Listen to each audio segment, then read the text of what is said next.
సాయి కృష్ణ పరమ బేవర్సోడు. మాటలు బిహేవియరు సక్రమం కాదు. వాడి ప్రవర్తన కారణంగానే వాడి మీద క్రిమినల్ కేసులు నమోదైనాయి.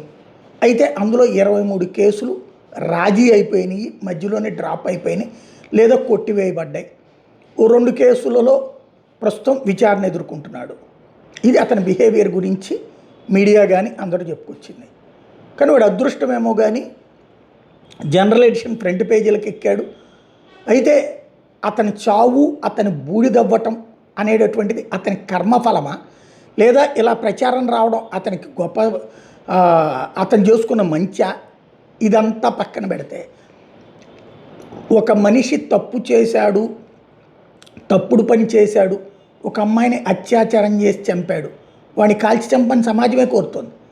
అలాంటప్పుడు చేసే దాంట్లో తప్పే లేదు, పబ్లిక్ కూడా యాక్సెప్ట్ చేస్తారు.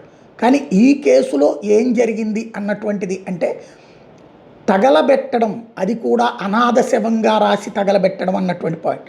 ఓ పక్కన సిఐని ప్రశ్నిస్తే అసలు చచ్చిపోయిన డేట్ ఏంటో వాళ్ళ అమ్మ అడుగుతోంది, చెప్పలేని పరిస్థితుల్లో ఉన్నటువంటి సిచ్యువేషన్. సిఐ కాదు, వీళ్ళందరూ కూడా. ఇలాంటి పాయింటే ఇప్పుడు ప్రస్తుతం ప్రధానమైనటువంటి చర్చకి తావిస్తున్నటువంటి అంశం. ఇంకొక వైపున ఏకంగా క్యాబినెట్లోనే ఈ అంశం మీద చర్చ జరిగింది. ఎందుకని?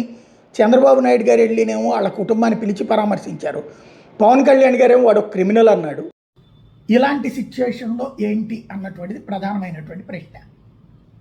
ప్రస్తుతానికైతే దీంట్లో పవన్ కళ్యాణ్కి అండగా నిలవాలని క్యాబినెట్ అనుకుంది. కానీ ఇంతకీ అతను చచ్చిపోయాడా, చంపబడ్డాడా అంటే పోలీసు చేతిలో చంపబడ్డాడు.